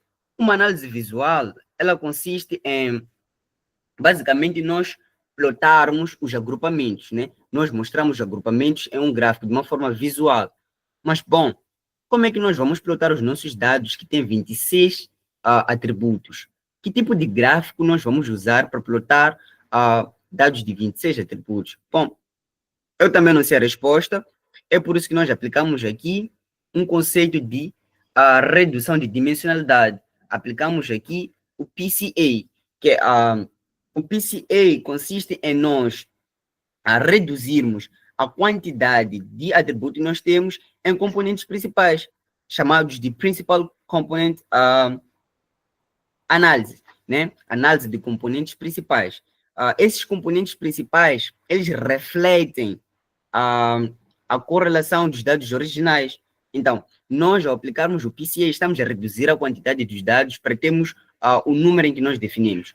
Como nós queremos plotar o nosso modelo, queremos observar a atividade do nosso modelo num gráfico, nós podemos usar, por exemplo, um gráfico de 2 dimensões ou um gráfico de 3 dimensões. Mas os nossos dados têm 29 dimensões, tem uma dimensão de 29, ou seja, tem 29 colunas. Nós temos que reduzir esses dados em 2 ou 3 colunas. É por isso que nós aplicamos aqui o PCA.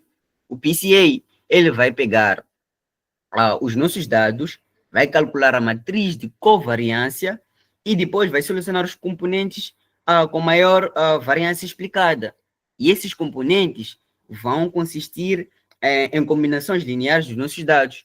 E esses componentes vão ser os nossos novos dados, né? Bom, nós aplicamos aqui o PCA e informamos que queremos reduzir a quantidade de 2 componentes, porque nós queremos plotar uma visualização bidimensional. Aplicamos ao nosso PCA os nossos dados pedindo 2 dimensões. Ele vai retornar como PC1 e PC2. Então, nós plotamos esse gráfico e conseguimos identificar o nosso modelo, conseguimos observar a atividade do nosso modelo. Lá em cima, com o método da silhueta, nós pedimos a melhor quantidade de grupos, né? O melhor valor de K. Ele disse que era 2, né? E observamos aqui o efeito disso. Nosso modelo separou os nossos clientes em 2 perfis distintos. Bom, em partes nós já conseguimos responder o que a nossa equipe de negócios estava a requisitar, que era identificar ou segmentar os nossos clientes, dividir o perfil dos nossos clientes. Bom, em parte já conseguimos identificar que os nossos clientes têm 2 perfis, né? Podemos encontrar clientes baseados ou separados em 2 perfis, basicamente. Mas o nosso trabalho como cientista de dados não termina na criação, não termina na criação do modelo. Nosso trabalho de dados, como cientistas, como analistas de dados, é garantir com que este modelo, este projeto de dados, ele seja aplicado de modo a resolver um certo problema. E se nós pegarmos este modelo ou pegamos esta imagem e nós entregamos a time de marketing, ora, vamos receber porrada. Porque só nós, os cientistas de análise de dados, é que interpretamos, sabemos interpretar este gráfico, sabemos dizer que 0 e 1 são dois grupos diferentes, porque aplicamos o PCA. A time de marketing não vai saber interpretar isso. Nosso trabalho não termina por aqui.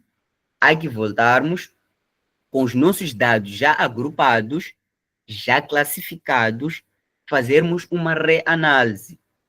Bom, o que consiste essa reanálise? A reanálise consiste em nós fazermos uma nova análise exploratória, mas tendo em conta que já temos grupos definidos. Bom, deixa eu imprimir aqui uma visualização básica do que estou a dizer.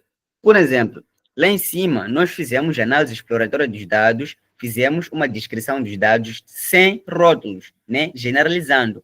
Mas desta vez, como devemos retornar o resultado à nossa equipe de marketing, podemos plotar os nossos dados baseados nas duas classificações. Uma análise estatística muito breve. Bom, nos nossos perfis de clientes, nós podemos observar assim, que o primeiro perfil, né, que é o perfil 0, corresponde à maior parte dos nossos clientes. Temos uma quantidade de 1.303 clientes em relação a 913 clientes do perfil 1. Então, nós aqui já podemos observar, fazer uma análise em relação aos grupos. Bom, vamos olhar para o income. O income é sabido que ele é renda média familiar, ou renda anual familiar. Então, se formos observar para o nosso cluster 0, o nosso grupo 0, vamos observar que a média da renda familiar é de 38%. Ou seja, a maior parte dos nossos clientes ganha menos, né? Em relação à outra parte dos clientes. O grupo 2 é o grupo que ganha mais. Então, se vamos observar, por exemplo, o número de visitas por cluster, o número de visitas a páginas web, ou as nossas lojas online, podemos observar que o cluster 0 geralmente visita mais na web em relação ao cluster 1. Bem, só fiz uma análise a esses dois atributos, ou essas duas variáveis, para mostrar o que deve ser feito. Mas essa análise faz-se a todas as variáveis que explicam os nossos clientes, as dimensões do nosso negócio, que são as variáveis que explicam os nossos clientes. Então, essa análise, o resultado da análise, né, esses insights, como a quantidade de visitas baseadas no grupo, é que vai ser o nosso relatório ou a nossa entrega a time de marketing, né? Deixa eu fazer uma outra apresentação aqui, que é usando as distribuições. Bom, usando as distribuições, nós podemos fazer comparações visíveis entre os nossos dois clusters. Como já havia dito, income, nós temos um maior ganho familiar no cluster 1 em relação ao cluster 0, né? Em termos de idade, né, que pode ser uma explicação, pode ser uma dimensão nos nossos clientes, a idade, geralmente temos a maior parte dos nossos clientes do cluster 0 compreende clientes dos 40 aos 60 anos, enquanto que no cluster 1 são clientes mais crescidos, compreendem alguns clientes que partem dos 45 até os 75 anos. Podemos fazer essa análise para a quantidade de compras, para a presença de filhos, por exemplo, presença de crianças.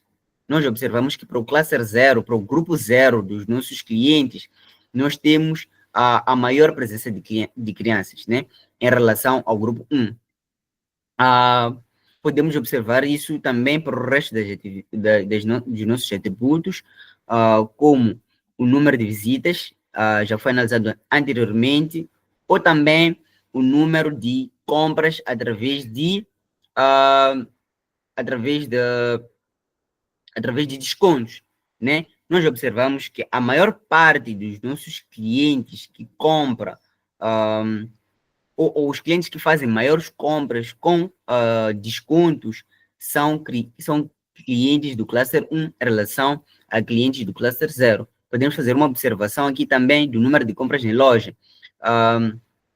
Os nossos clientes do cluster 0 geralmente fazem, em média, por aí 3 compras em lojas físicas, em relação aos nossos clientes do cluster 1, que compram menos na web, mas compram muito mais em lojas físicas. Bom, esse é o resultado em que nós devemos dar à nossa team de marketing ou a team que pediu a segmentação de clientes, porque retornando o modelo pode não ter valor para eles, porque o que eles precisam, o objetivo do nosso trabalho aqui era segmentar e achar os perfis ideais para cada campanha e reduzir gastos em campanhas não assertivas. Bom, só para não alongar muito, porque já estou a usar aqui o tempo da sessão que não me pertence, era basicamente isso que tinha para trazer neste workshop, nestes 2 workshops. Eu gostaria tanto que continuassem esse projeto, testassem outros modelos, porque aqui eu usei um modelo muito simples, que é o K-Means. Podiam usar um modelo como o DBScan, que a vantagem do DBScan é que nós não precisamos informar o número de clusters, né? O DBScan já consegue achar o melhor valor de clusters a aplicar. Porém, é mais difícil de definir os hiperparâmetros de DBScan. É por isso que eu trouxe aqui um modelo um pouco mais leve de explicar o seu modo de funcionamento. Bom, eu acho que algumas coisas podemos deixar para a sessão de perguntas e respostas, porque o tempo já foi cedido. Pedi só 15 minutos para terminar a minha apresentação. Thank you.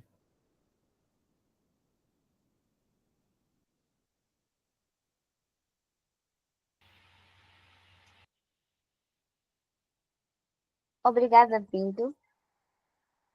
Com certeza deu-nos insights poderosos. E hoje eu saí munida de sabedoria. Tenho muito a agradecer. E muito obrigada pela explicação clara. Foi esclarecedora de verdade e foi útil. Agora dá para entender a importância do pré-processamento do treino de modelos em Machine Learning. Agradeço o tempo e a disponibilidade, fez toda a diferença. Chegamos ao fim da nossa sessão de hoje, mas abrimos agora o espaço para questões. Não sei, alguém tem uma questão? Pode mandar no chat ou pode levantar a mão.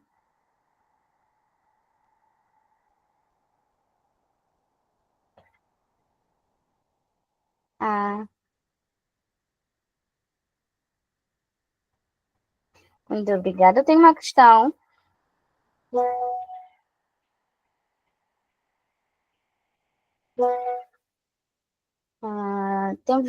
Depois dessa, temos a questão do Abel Eduardo Mangano. Muito obrigada, Abel, pela contribuição. Depois dessa apresentação, será que estamos prontos para essa sessão do pitch? Sim, creio que estamos. Bem, para aprender mais, estamos prontos.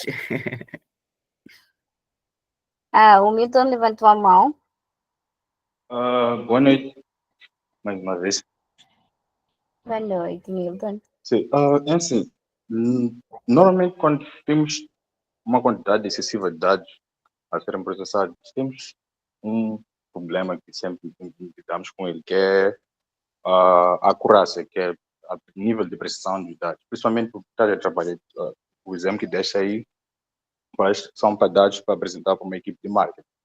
Então, como garantir que essa acurácia ou que esses dados apresentados sejam precisos?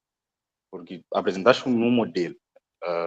Não sei se apenas se basear num único modelo é suficiente para garantir que, olha, esses dados que eu vou apresentar para os meus gestores ou para a minha equipe são dados que posso confiar nele ou viáveis. Thanks. Muito bem. Bom, eu aqui trouxe um único modelo, que é o K-means, mas podemos usar outros modelos como DBScans, dependendo do desempenho de cada modelo. Uma das maiores dificuldades é avaliar modelos como de clusterização e de agrupamento é que nós não temos como verificar o número de acertos de positivos e negativos, mas, porém, podemos avaliar o modelo através das inércias, como havia dito, as distâncias quadradas entre os centróides. Bom, uma das formas de avaliação, uma métrica de avaliação, é o índice da silhueta. O índice da silhueta basicamente calcula a aproximação entre os dados agrupados e os respectivos centroides. Eu trouxe este modelo de clusterização, o modelo K-means, por conta da possibilidade de nós fazermos a avaliação visual em relação ao DBScan. Ao aplicar o DBScan, ele geralmente, para dados que têm um excesso de outliers, ele define, aliás, ele não define o grupo de outliers como um grupo próprio, mas pelo nível de sensibilidade daqui do marketing, não eliminarmos a presença dos outliers, porque a presença dos outliers define um comportamento dos clientes que pode ser benéfico para nós. Eu trouxe aqui o método K-means, mas em termos de desempenho, nós avaliamos através da métrica da silhueta. E o DBScans mostra uma avaliação melhor em relação ao K-means. Não sei se pude explicar a questão. Milton? Sim, estou aqui. Muito obrigado. Ok. E uma coisa, Milton, eu gostaria que visses a mais profundo este notebook. Vais perceber que o grupo 1 dos nossos dados é um grupo que compreende uma anomalia, na verdade, mas é uma anomalia benéfica, né? É por isso que eu usei aqui o método K-means, que explica esta anomalia como um grupo do nosso perfil de clientes, porque o DBScan, ele rejeita, ele considera apenas um grupo e outliers. Mas por que eu trouxe essa anomalia como benéfica e agrupei as anomalias em si? Porque se a nossa anomalia corresponde a um aumento de vendas ou a uma compra ou a uma atividade benéfica para a organização, existem alguns comportamentos nas anomalias que podem corresponder a alguns padrões que definem um perfil ideal nosso. Então, há uma necessidade da equipe de marketing ver, avaliar por si só este perfil e não apenas descartarmos como se fossem apenas outliers comuns, como acontece no DBScan. Obrigado. Na verdade, foi exatamente isso que aconteceu, porque é a primeira vez que eu vejo esse dado, não vou mentir, é a primeira vez que participo de um webinar. Isto aqui foi a convite de uma colega minha. Então, por essa razão, com a primeira interação que eu tive com o dado e notei esse aspecto, apresentei a questão da precisão, porque hoje em dia há muita informação e há muita poluição, principalmente quando não tem informação. Então, para fazer essa limpeza, ser capaz de fazer essa limpeza, o tipo de tecnologia que vou usar importa muito. Então, agradeço mesmo por ter esclarecido isso e muito obrigado. Thanks.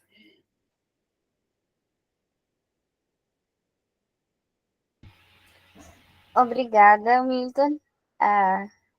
Pelo visto, o Milton está satisfeito. Agora já não temos mais nada. Não sei se temos alguma questão. Mais alguém? A questão da Lourdes. Ok. Quando estamos a falar de pré-processamento de dados, estamos a falar de garantir com que os dados apresentem aquilo que devem apresentar, né? Não de uma maneira errada. É como se estivéssemos a ensinar uma criança. Então, primeiro, quando estamos a tratar, depende muito do tipo de problema que nós queremos resolver, para editar também os pré-processamentos. Por exemplo, nós identificamos uma presença de valores nulos no nosso modelo. Há que tratar esses valores nulos, né? Temos algumas técnicas como imputação, temos algumas técnicas como eliminação e podemos achar também a presença de outliers como a situação anterior.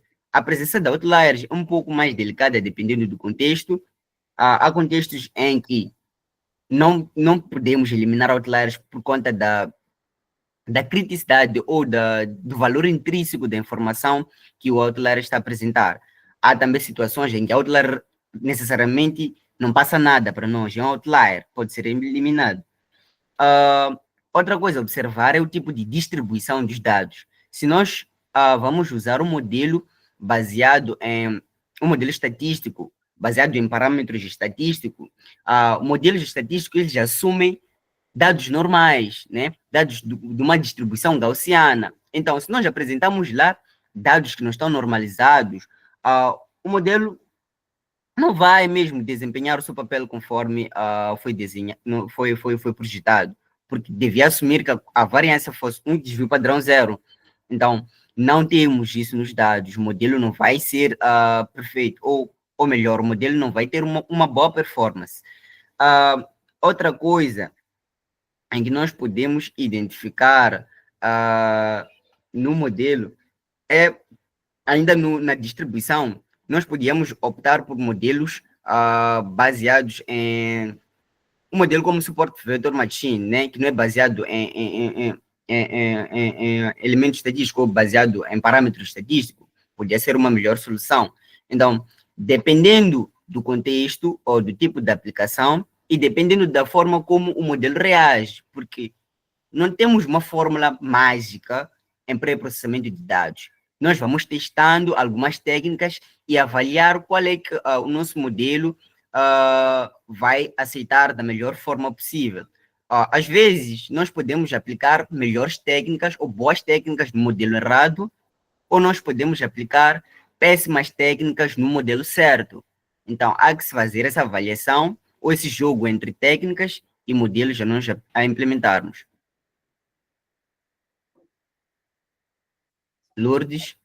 Muito obrigada, Pinto Armando. Conseguiu responder-me perfeitamente. Obrigado pelas respostas, obrigado pelo seu tempo. Mas nós chegamos ao fim da nossa sessão de hoje. Quero, em nome da DSAI Formos, agradecemos profundamente ao SIC pela visão inspiradora e ao Pinto Armando pela componente prática que completa esta jornada em explicação concreta. E dizer também que não se esqueçam que no próximo sábado, dia 10 de maio, às 13h05, teremos o último evento da nossa série. Será com o Bania Fonseca, que irá falar sobre monetização de dados na liderança de produtos financeiros, e logo a seguir um workshop prático com o Pitch sobre como colocar modelos de machine learning online acessíveis ao público. Agradecemos a todos os participantes pela presença e participação ativa. Obrigado, Pinto, pela colaboração. Não sei se mais alguém tem algo a dizer.